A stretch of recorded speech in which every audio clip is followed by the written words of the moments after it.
Hey, welcome. After Hours, live now. Chargers officially 1-0, beating the division rival Raiders to a close one, which, Jamie, I know you don't like it very much. No, those close games are killers, man. They need a blowout. And it looked like it was going to be a blowout early on, but that was not the case late in that game. But Chargers win it. They sealed it. Defense really stepped up at the end there, and the Chargers didn't have their CB1, no J.C. Jackson, and then no wide receiver one for almost 3 entire quarters, no Keenan Allen, and they still got the job done. Defense steps up in a big way. Chargers 1-0. Yeah. Mostly a pretty well-played game. I think there was some, coaching issues there at the end with maybe getting a little too cute trying to run the clock out at the start of the fourth quarter and not going for the jugular after a couple turnovers with good field position. But overall, we saw the defense step up, and I think they recorded 4 or 5 sacks by the end of the game. 5. Yep. Recorded 3 turnovers. Really were in Carr's face all day long, forcing him to hold the ball, forcing him to step up and move around the pocket more than he probably wanted to. Looked like he was really looking to dump the ball off quite a bit there in the second half of the game, where he was kind of rattled and wanted to get rid of the ball. So got a lot of pressure on him. Khalil Mack had an amazing game. Oh, my God. Absolutely amazing game.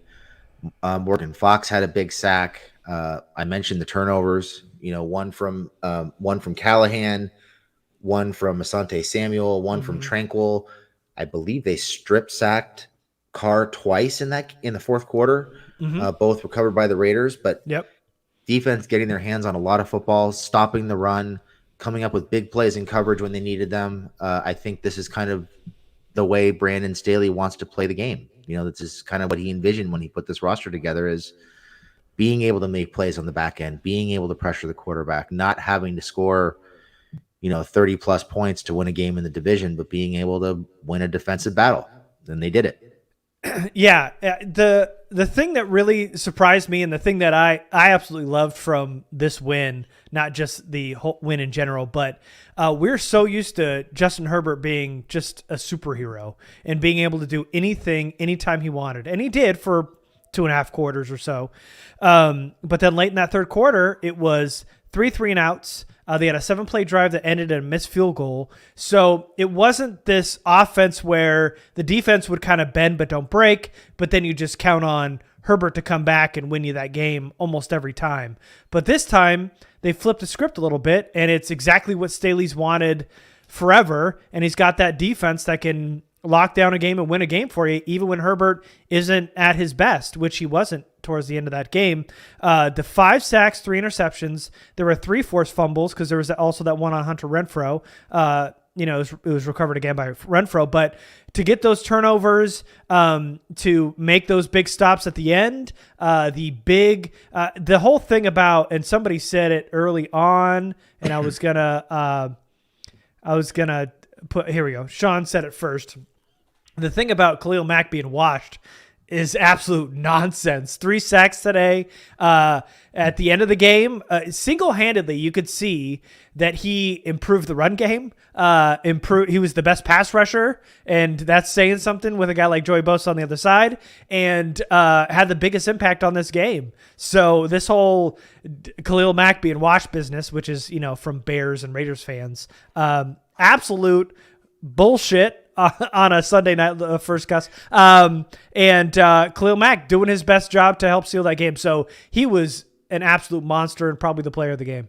Yeah, and he did that against the Raiders' best offensive tackle, Colton Miller. Their one competent offensive lineman, and he did that to Colton Miller. I mean, Mack just looked like a Superman out there. I mean, he was throwing Miller out of his way, discarding him like, dirty laundry, just tossing him out of his way every time he needed to get to the quarterback in the backfield against the run. Just amazing. Yeah. He was really, really good. And, I know he's been banged up the last couple years, but he said before the game that he feels better than he has to start a season in a long time. And I think we saw that on the field today. Yeah, he was incredible. We got a lot obviously to get to and unpack here on this game, but two guys that I want to mention up top that kind of flew under the radar a little bit throughout this game. One was Rashawn Slater. And I see the comments are now talking about him too, which is great.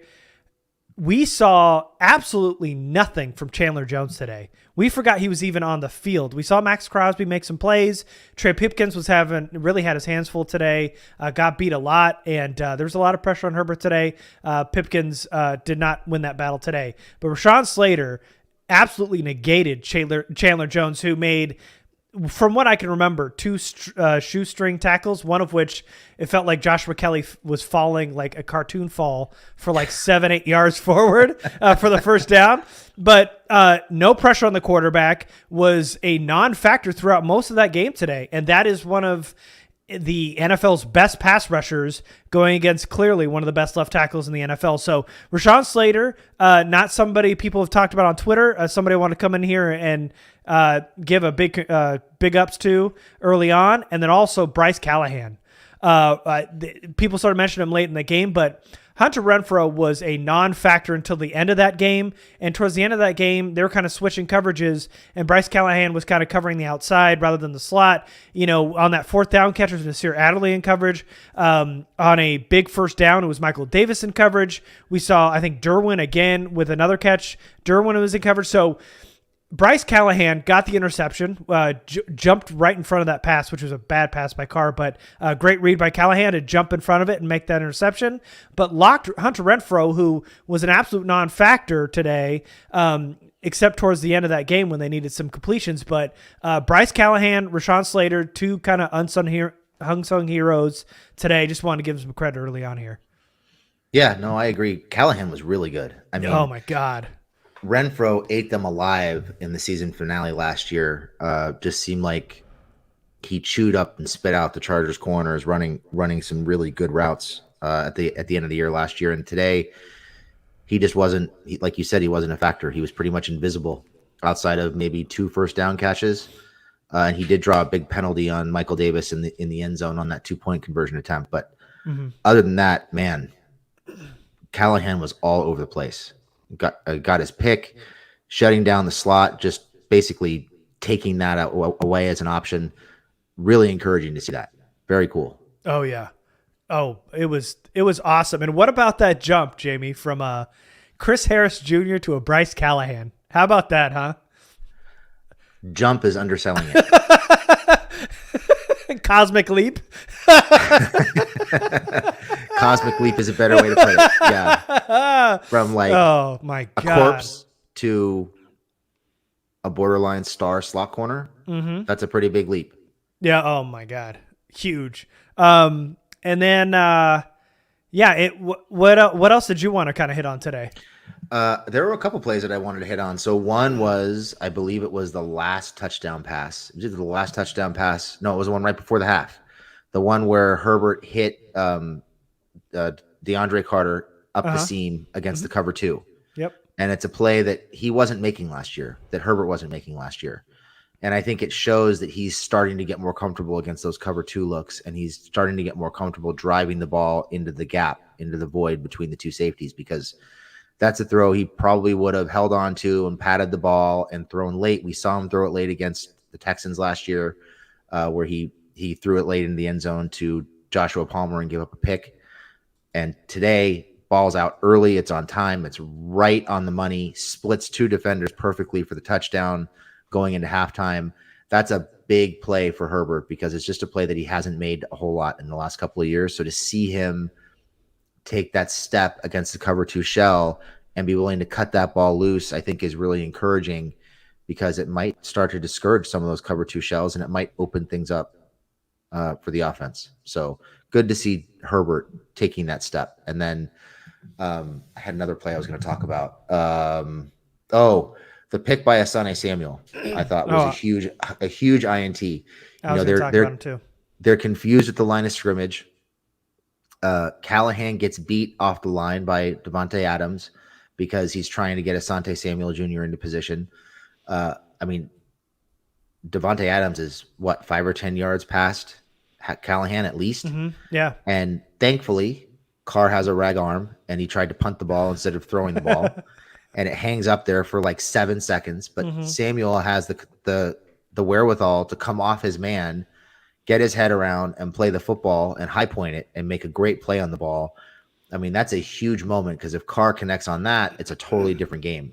Oh yeah. So, nice, just a really good showing of awareness by Samuel and some really good ball skills by Samuel too to be able to make that play and flip the field for the Chargers.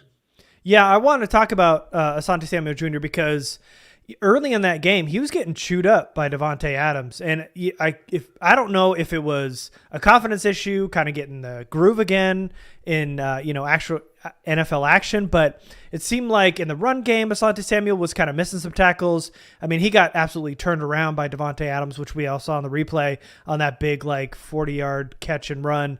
But once there was a PBU late in that second quarter or something. It was a second down pass where he got in front of Davante Adams. And then after that, it seemed like the confidence actually skyrocketed from there. The fact that he was able to, in that pass that you're talking about, break off his own coverage to go and chase down that ball with Bryce Callahan in coverage was a great read. And you could just tell that the confidence from early on in that game where him and Michael Davis were really kind of going back and forth where they were giving up catch after catch to Davante Adams, and he had a huge game today.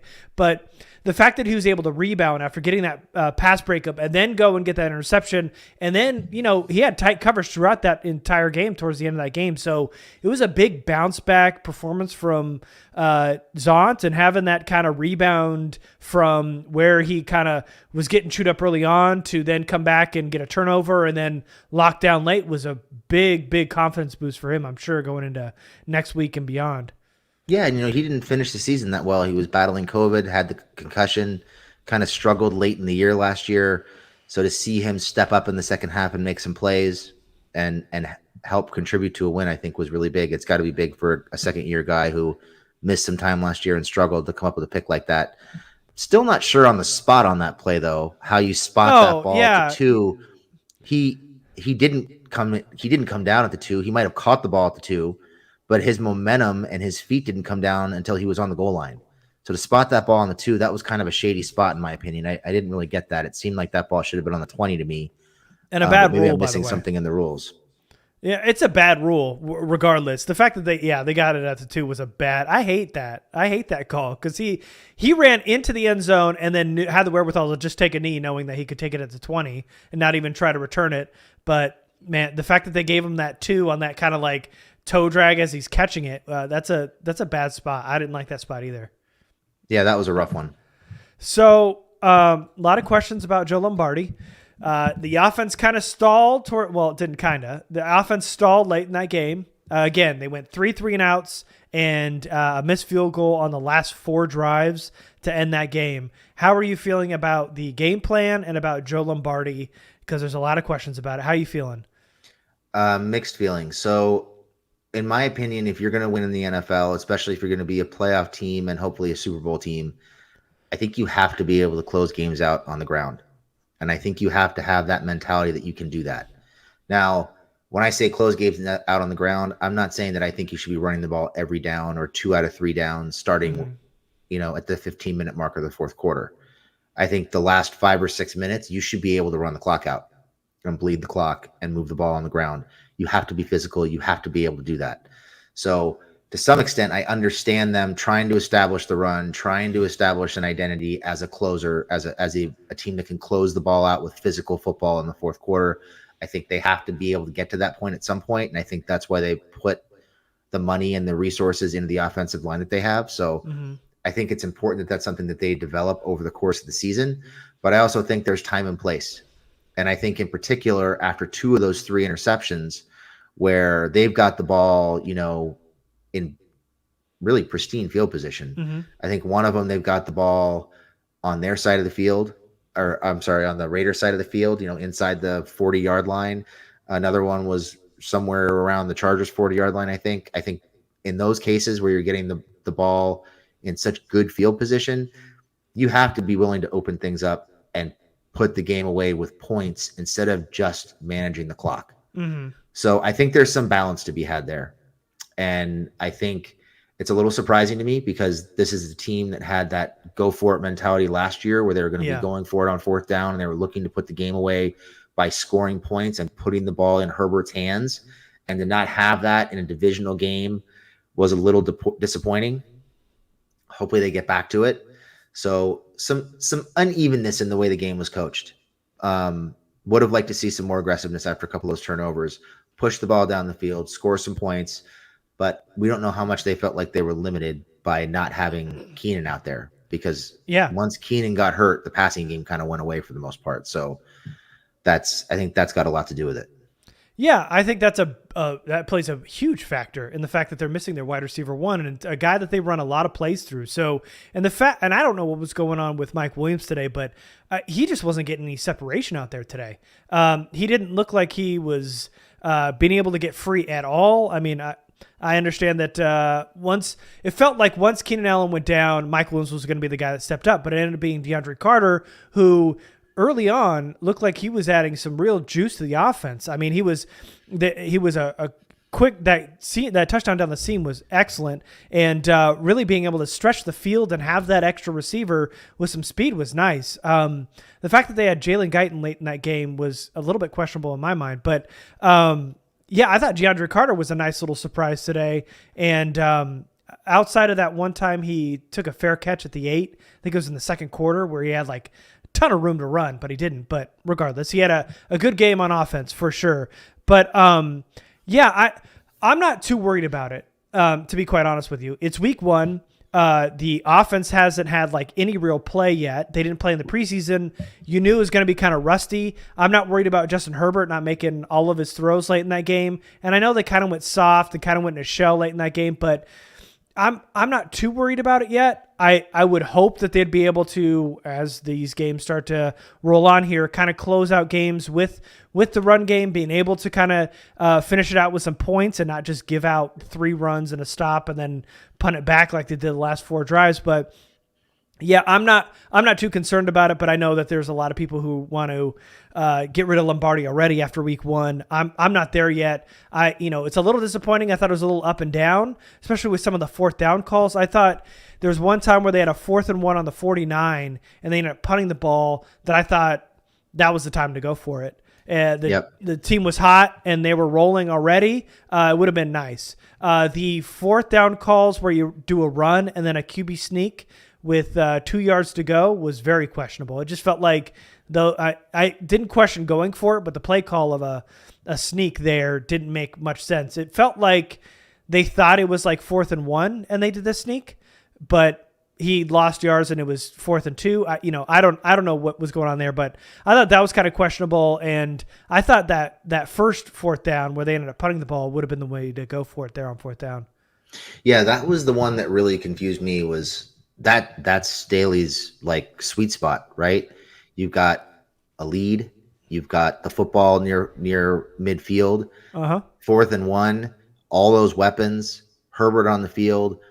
That was the one that really confused me because that's one where he went for it probably 9 out of 10 times last year. So you just hope that he didn't spend the offseason listening to and reading all these ridiculous criticisms about his 4th down decisions and let that influence his mentality, because that's part of what makes him exciting as a coach and makes this team so much fun to watch. And it's what makes them different. And to take that away, I think would be really disappointing. So hopefully we see them kind of return to more of that aggressive mentality on 4th and 1. That one near midfield, that was the one to go for sure. Yeah. Didn't have a problem with them going for it, down near the red zone later in the game. I agree with you. The QB sneak, they got a little bit too cute with it. The QB sneak was a little bit too cute. It seemed like they tried to quick snap it and catch the Raiders off guard, but the Raiders were ready for it. Mm-hmm. It just wasn't a great play call. It wasn't well executed. It just was bad. Not good. No. The other thing that I had a problem with, just talking about personnel groupings and how they were trying to spread the ball around, is they had a couple trips into the red zone where it seemed like there was no Keenan on the field, there was no Mike on the field, there was no Eckler on the field, there was no Everett on the field. Mm-hmm. And at that point, what the fuck are we doing? Like, you have all these weapons inside the 20-yard line, and we're trying to get the ball to McKitty and Rogers and Sony Michel and Horvath. I know Horvath got the ball in the end zone, but there are better options, particularly in the red zone, for getting the ball in the end zone. Yeah. Forcing the ball to McKitty, it seemed like there was a real effort to prove that McKitty is a good receiving tight end. He's not, at least not right now. Definitely the red zone is not the time to be doing that, in my opinion. It just seemed like that it kind of felt like a preseason game. It was like Pee Wee football. Like everybody gets a turn. Okay, we're in the red zone. Now it's McKitty's turn. Okay, now it's Rogers' turn. Okay, now it's Horvath's turn. That's not what I'm here for. Get the ball to Allen. Get the ball to Williams. Get the ball to Everett. They have so many people to throw the ball to. But put the ball in Eckler's hands and let him run the ball. Yeah. I mean, they had the ball on the 1 yard line. They threw the ball 3 times. So there's some juxtaposition there. You're talking about wanting to be physical and run the clock out and close the game out on the ground. Be physical on the goal line and run the ball in the end zone. Don't throw the ball 3 times. So some unevenness there, a little just trying too hard to be cute, too hard to maybe catch the defense off guard instead of just going with what works. Yeah. Yeah. I felt like they were kind of overthinking a lot of it. They wanted to really show out today. And by doing that, they wanted to get everybody involved and show that they were like a complete offense. Or so, that's just it felt like they were trying to showcase everybody today is what it felt like. Especially once Keenan went down, it was like everybody's getting a chance. I mean, I don't know how many times we got to see McKitty drop the ball to say, hey, let's get somebody else the ball. Or fumble it in the red zone. Yeah, that was tough. But that second down catch when they were backed up on the goal line and he drops it wide open, that was the worst for me. I mean, nobody near him. He didn't hear footsteps, nothing. Just clanked off his chest. He had a tough game.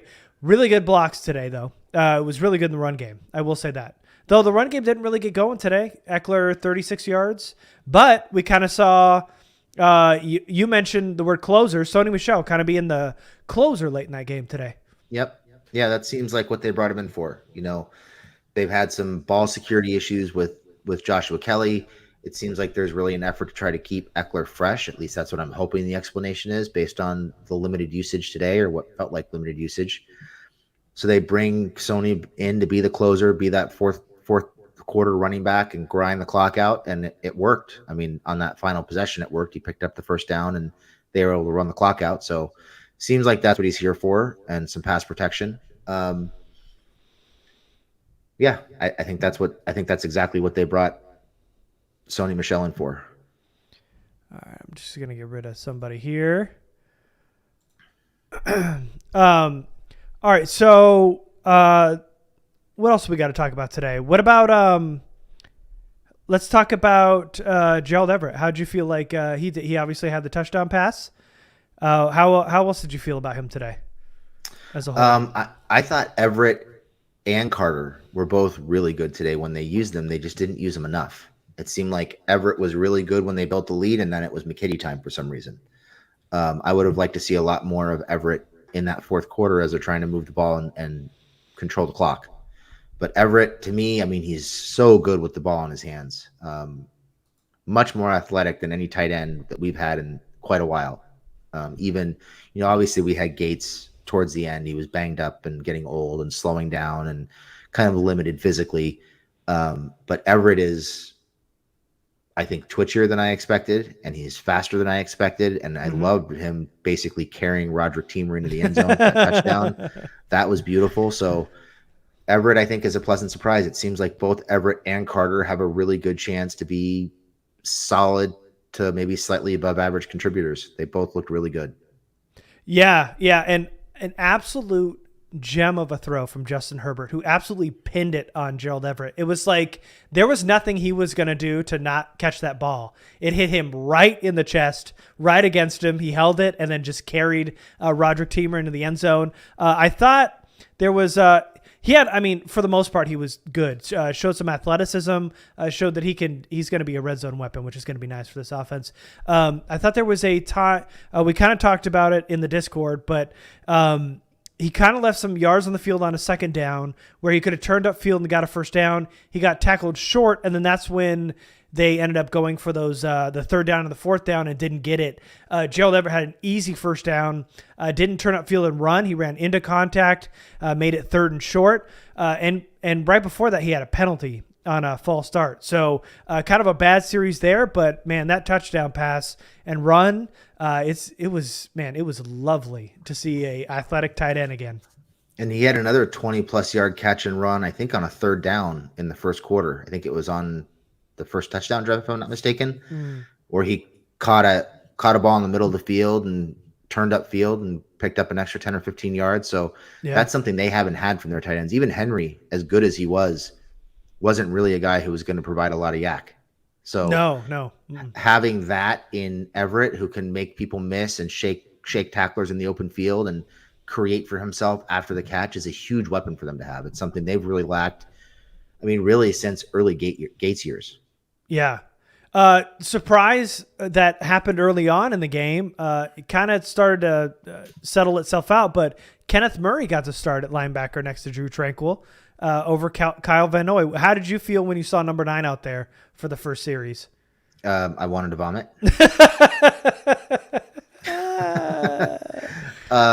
That was tough. Yeah, that's tough. I mean, I still don't know what exactly Kenneth Murray is good at. He's not getting to the quarterback. He's not very good in run support, and he is definitely not the best coverage linebacker on the team. So not really sure what they thought they were getting out of him by having him start. He was on the field way too much today. And I know he made a couple tackles in the run game. Most of them were 4 or 5 yards downfield, not really. And he overran a couple plays. He just isn't very good. He was in on almost every gang tackle. It felt like whenever there was a tackle and there was 2 or 3 guys, Kenneth Murray was like the 3rd guy to jump on the pile. He was always part of it. But I mean, nothing egregious today. I mean, obviously not a great game from him today, but nothing too terrible. No, I mean, he didn't cost him the game, so that's a bonus. Yep. Huge bonus. It's an improvement from the last time they played the Raiders. Yeah. Josh wanted to know our thoughts on Zion. Personally, and I'll go ahead and start off, but was watching that right side a lot today, and Pipkins was an issue. Zion was excellent today. He looked so good, and they actually ran. He was getting so much push in the run game that they ran behind him on that last 3rd down when they needed that 3rd and 2.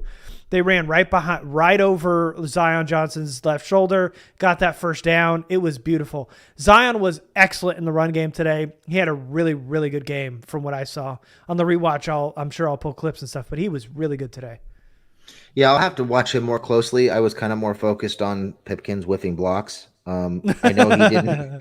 I know there were no sacks given up, so I think Zion was pretty good in pass protection.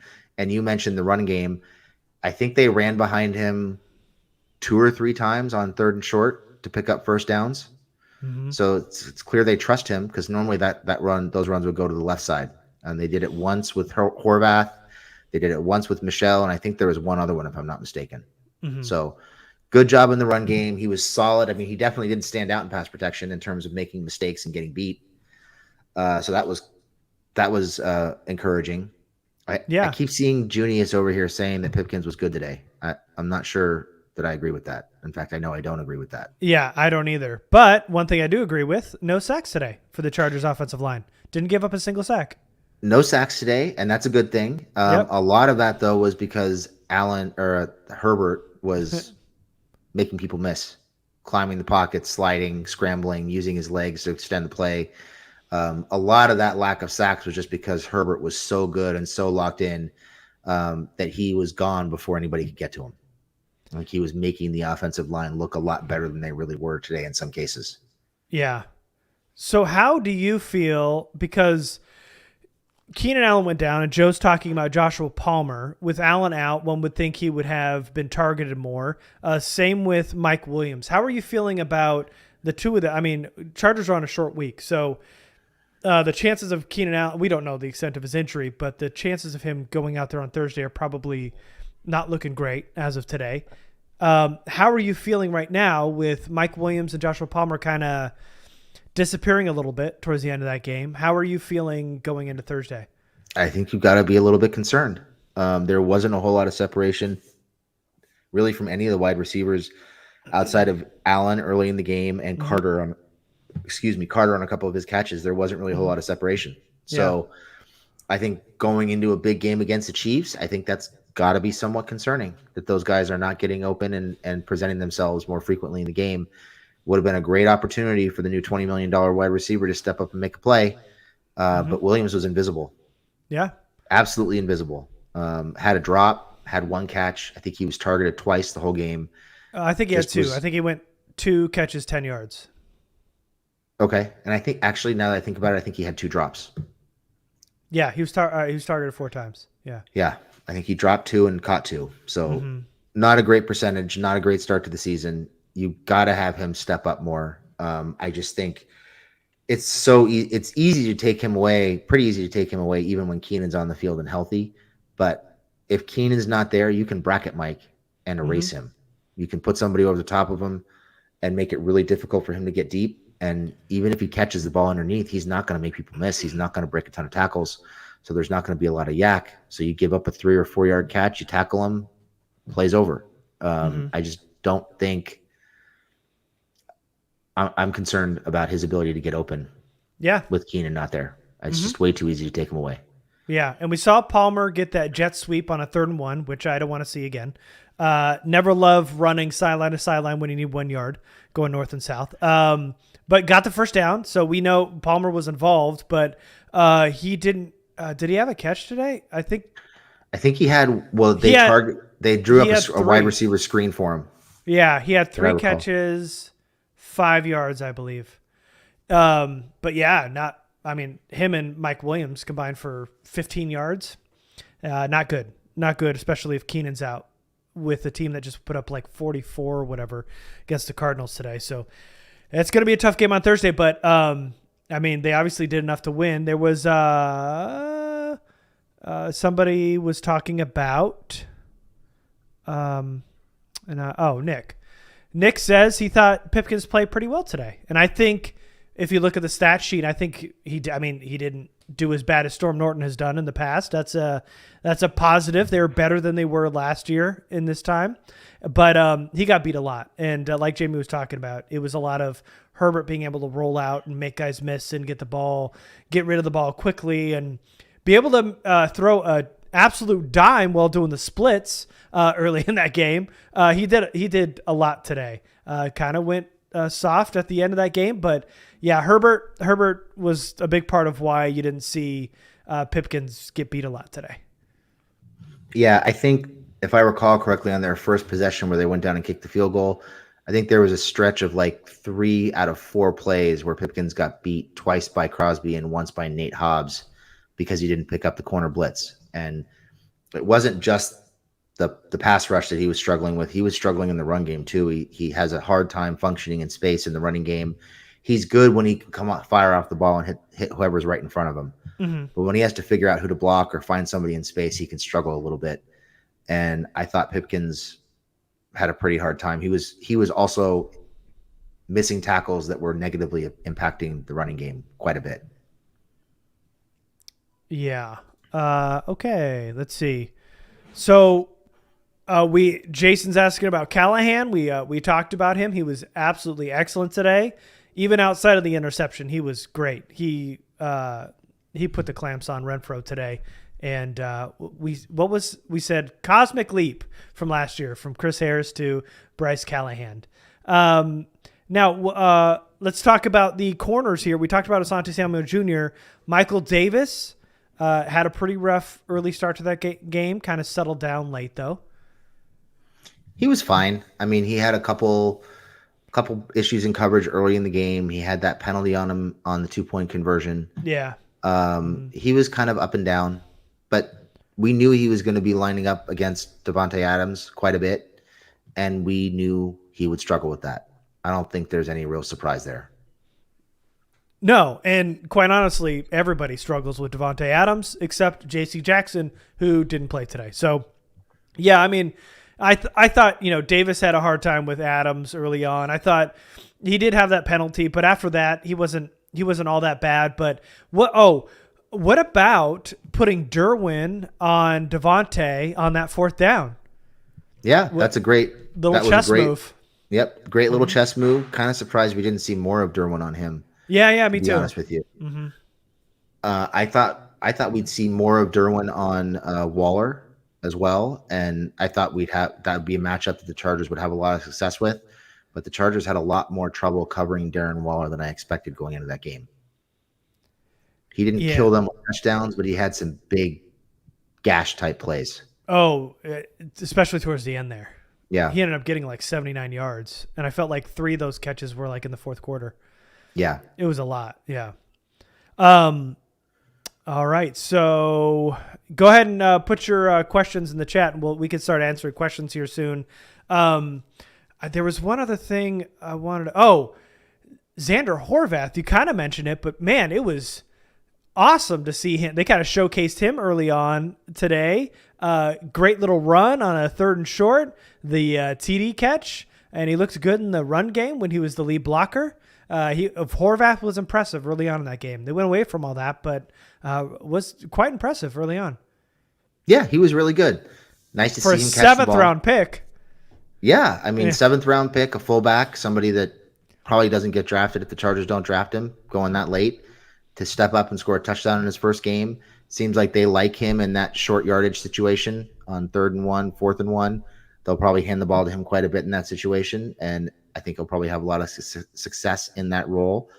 How about the special teams? The special teams outside of the missed field goal were pretty good today. Excellent. J.K. Scott was the man today. That downed punt was excellent.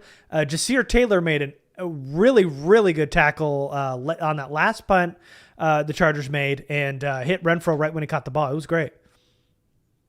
Yeah, there weren't any big returns on in the kicking game and the kick return game. The coverage. I don't think they had any returns.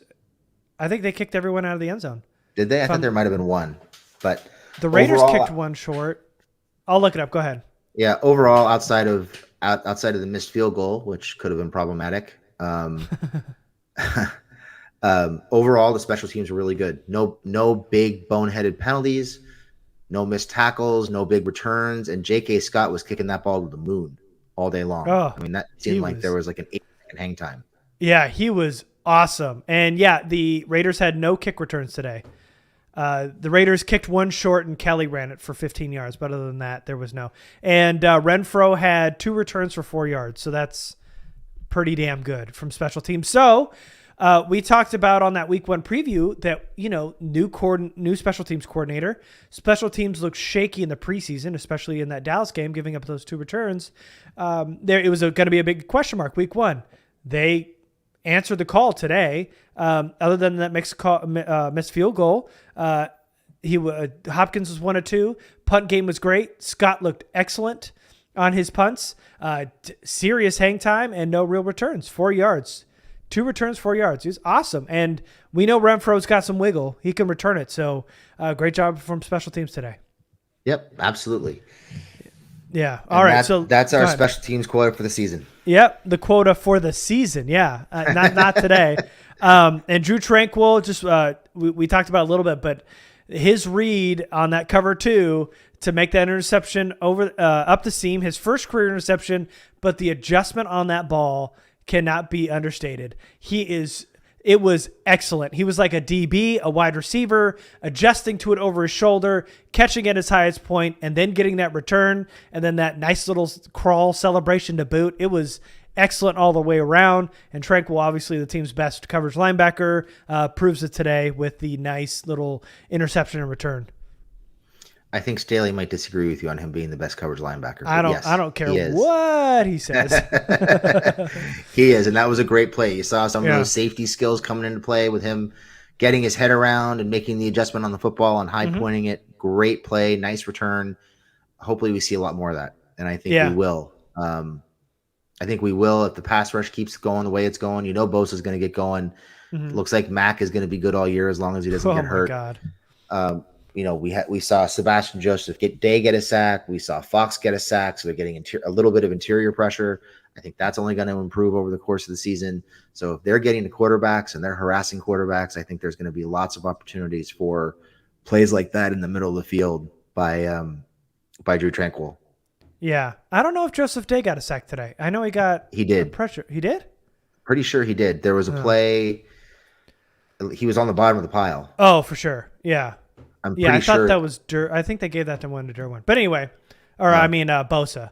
But either way, yeah. I mean, Derwin got a sack. Bosa definitely got a sack. Khalil got 3. Fox got, I think, half of one. Yeah, man, there was a lot of interior pressure. Austin Johnson showing up today, not only like getting pressure, interior pressure, but also in the run game.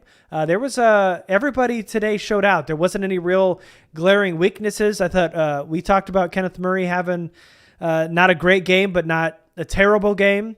But yeah, man, this defense looked awesome and just kind of a flip the script type of game from the team we saw last year where Herbert had to do it all, put it all on Herbert, and he'll win you a game where Herbert kind of goes silent and this defense can pick him up. And I don't know if we mentioned it already, but so Mack had three sacks.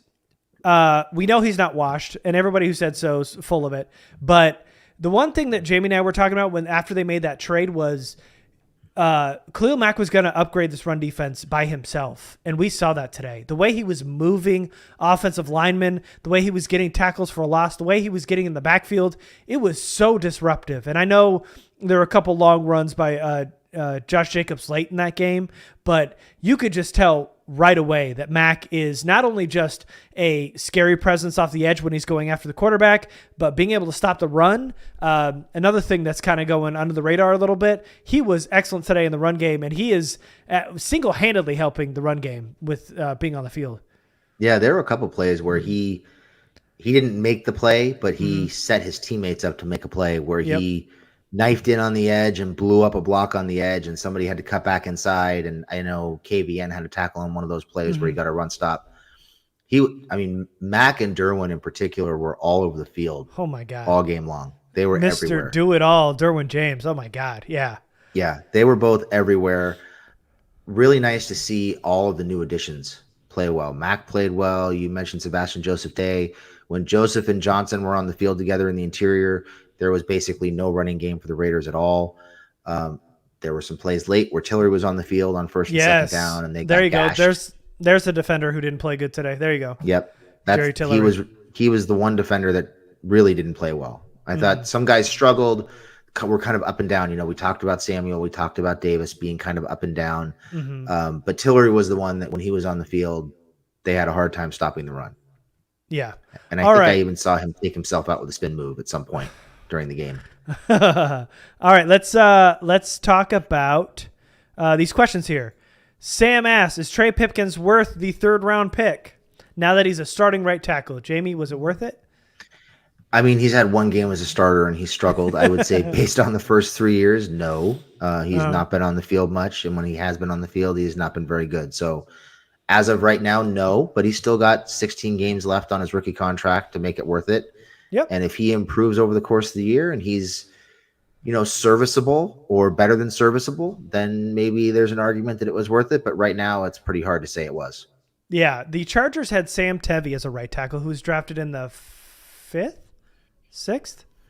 So draft slot doesn't matter, and just because he's playing. So I would say no, not yet. But I do like the question. Payway, what do you all think the biggest weakness and strength was today from our coaching staff? Just coaching staff.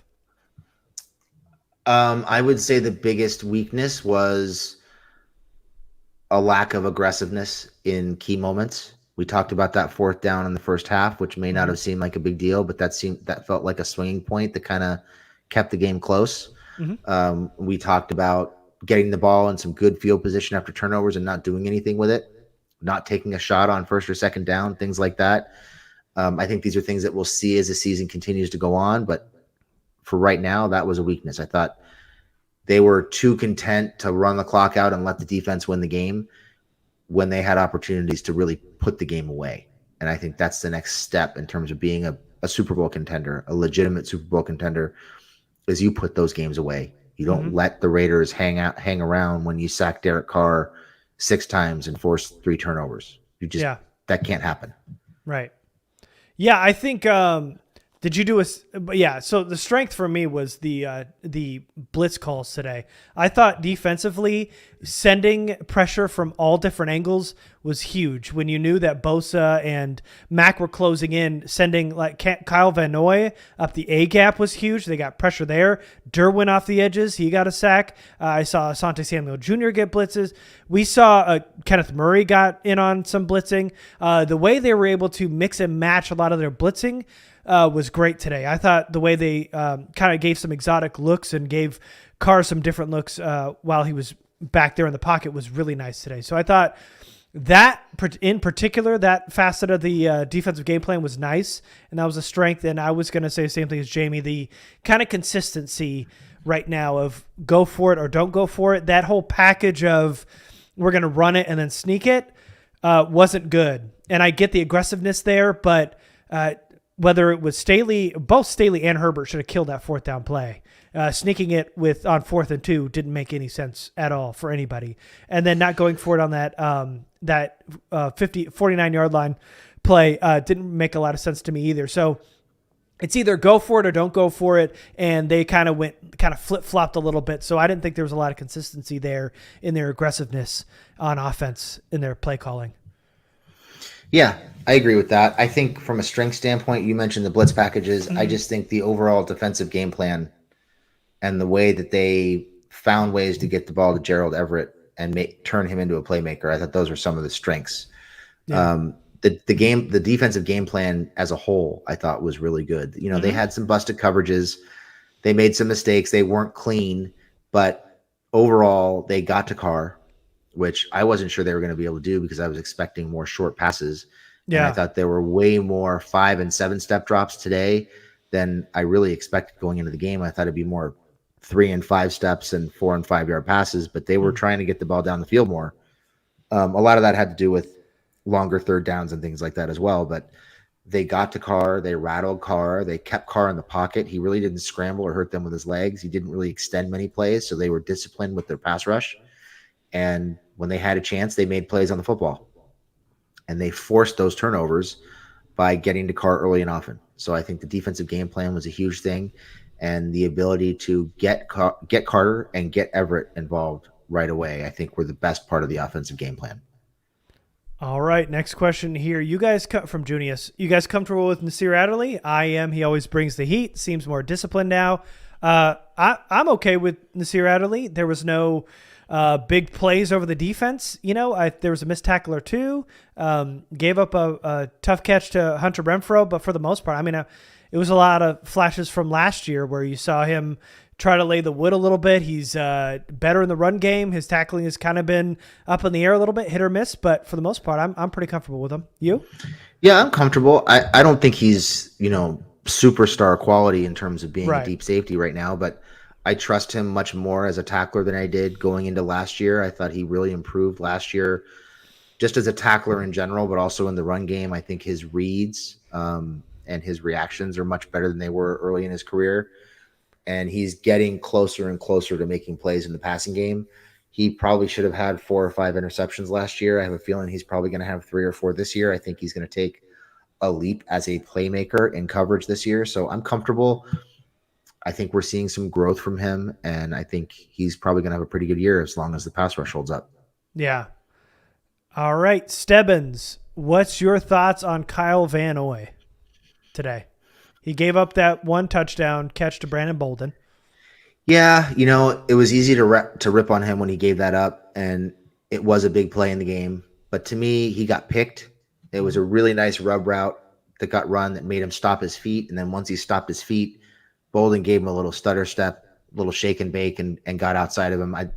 He got beat by a really nice play design and a nice route by Bolden. So it's hard, I think, to kill him too much. What's that? That's exactly what I was going to say. He got beat by the design. He didn't get beat by his man. Yeah.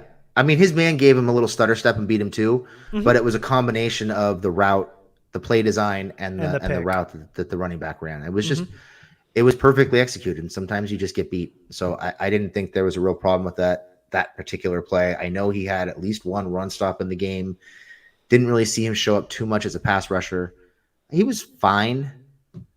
I don't think he stood out by any means, good or No. bad, Mm-mm. outside of the touchdown pass. Yeah, I mean, I really liked when they sent him as a blitzer in the A gap. That was really nice. Got in Carr's face. It was an incompletion after that too, but yeah, I mean, the touchdown it kind of was what it was. It was a good play design. He got picked, gave him a little juke, and got over the top of him. That stuff happens. I'm not too worried about it, and I thought he was just fine today.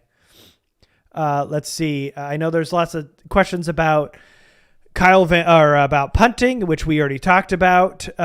Did Chandler Jones or Hunter Renfrow play today? They did, but they got locked up by Rashawn Slater and Bryce Callahan. We talked about that. Let's see. Just get to a couple more questions here before we get off here. Let's see. What about Gilman? Did you like anything from Gilman today? He had one tackle, was in on a few nickel packages today, but pretty quiet, right? I don't remember seeing him on the field that much. I don't remember him giving up any big plays, making any glaring mistakes. He's usually on the field in sub packages so they can move Derwin down in the box. He's the first safety off the bench when they need that extra safety on the field, normally in dime packages, I think. So I know he was on the field a little bit. He didn't hurt them, so I guess he was fine. Oh, man, we got somebody who's literally outside of SoFi right now watching us. What's up? Thanks for joining us, man. Appreciate it. What do you think about Jalen Guyton today? Does he deserve a place on this roster from John Taylor? And to me, that's a little harsh. I think that one throw that did go to Jalen Guyton, I don't even think should have gone to Jalen Guyton. I think Herbert was trying to do too much, and he obviously put a little bit too much mustard on that throw, too. He should have floated a little bit. But, I mean, it was third down, and they only needed a couple yards, and he went for all of it. I thought the running back, I think it was Joshua Kelly, running across the middle. He could have hit him and would have been at least close to a first down. But, I mean, DeAndre Carter was excellent today, and I don't think that means that Jalen Guyton's out, but I think you got to get Carter more involved now if Keenan is down. Yeah, I mean, I don't think Guyton was really on the field very much today, even with Keenan down. I mean, that was the only time he was targeted. I don't remember seeing him out running many routes. Yeah, I don't either. Seems like he's well established as the fifth wide receiver on this roster at this point. So in a game where Keenan's not on the field and they're trying to move the football and put a game away and he's not on the field, it might be kind of a fair question if he deserves a roster spot on the field deserves a spot on the roster because coaches didn't seem very motivated to use him when they were in a situation where they kind of needed him. So I think we're a wide receiver short. I think we said all offseason that they needed to find some twitch and some speed, somebody who could create some yak in the wide receiver room, and that definitely is not Jalen Guyton. So no, and we're talking about the fifth wide receiver now. So I mean, really at this point, it's just fine. Yes, they still need speed. They got Carter. Hopefully that'll help solve that question. But I mean, we're coming up on an hour now, so maybe a question or two. Do you think, from Rodney, you seem new. If you are, what's up, man? Do you think Staley's less aggressive on fourth down because he trusts his defense? Now, last year, defense was not like they are today. They looked excellent. Do you think that has anything to do with it? It might. It probably has something to do with it. I think the thing that I questioned, though, was the Raiders went right down the field and kicked that field goal on their first possession. And it was pretty clear they were going to have a hard time covering Devontae Adams the whole game after that first drive. And to come back and have that 4th and 1 near the 50 and not go for it when you're looking at a situation where you, at least at that point, you're thinking, we really might need to go back and forth and score a bunch of points in this game, and to not go for it, that kind of makes me, I'm not sure if it's a trust in the defense thing or if it's a gun shy thing after some of those decisions not working out as well as he wanted last year. Hopefully he shakes it off and starts and gets a little bit more aggressive in some of those situations. Yeah. Okay. Daniel asking, what do you think about, well, I just missed it. Joshua Kelly. He looked improved today, huh? Was his question? Yeah, he looked improved in the preseason to me. He looked better today. He had one run where I think Chandler Jones tripped him up by the shoe tackles, and you mentioned it earlier, kind of rumbled, bumbled, and stumbled for about 7 yards. Yep. Contact balance still isn't great, but looks a little bit more explosive, running a little harder, a little bit more physical. And I didn't notice any real big misses in pass protection when he was in there either. So yeah, I would say Kelly's improved. Yeah. Okay. So just to wrap up, huge win for the Chargers. Getting this divisional win was huge. Could have easily given that game away, did not. They flipped the script. Defense bailed them out when it was always Herbert. And the Chargers found a way to win without their number one corner and their number one wide receiver today. To me, that's kind of the big thing. And also, I don't think it's quite time to panic on Joe Lombardi. I know it went a little stale for those last 4 drives, but I think Herbert, missed some throws. I thought collectively it didn't just work. Offensively kind of looked gassed a little bit. I don't know if it was because of the heat or because they didn't play any preseason, but I think there was a lot going into that, and I don't think it's time to panic yet on Joe Lombardi because I know the comments are going crazy about him. So for me, that's my whole summation of what happened today. And the punt game was great. Special teams was good. There, we just mentioned special teams like 4 times in one show. It keeps coming up. They must have been pretty good today. Now we definitely don't have to talk about them ever again, especially the punter. Yeah. More punter coverage in one show for the Lightning Round podcast than ever before. Ever, yep. Mm-hmm. And it'll never happen again. Lucky so you enjoy guys. It while you're getting it. All right. Anything else you want to add to that before we go? No, I would just say huge divisional win without, like you mentioned, without Keenan, without JC. Huge win to start the season at home in a hostile environment, which sounds funny, but it was because there were so many Raider fans there. You could hear them in big moments. Yep. And let's build on it. Let's work out the kinks, and let's go get KC on Thursday. Yep. All right. So thanks for joining us, everybody. Don't forget to subscribe. We're going to go live after every game. When we do, we'll let you know. But make sure you subscribe to the YouTube channel here. And we will be live at the end of the Thursday night game, I'm sure. And, it's going to be a short week, so you'll see us very, very soon. We appreciate you guys.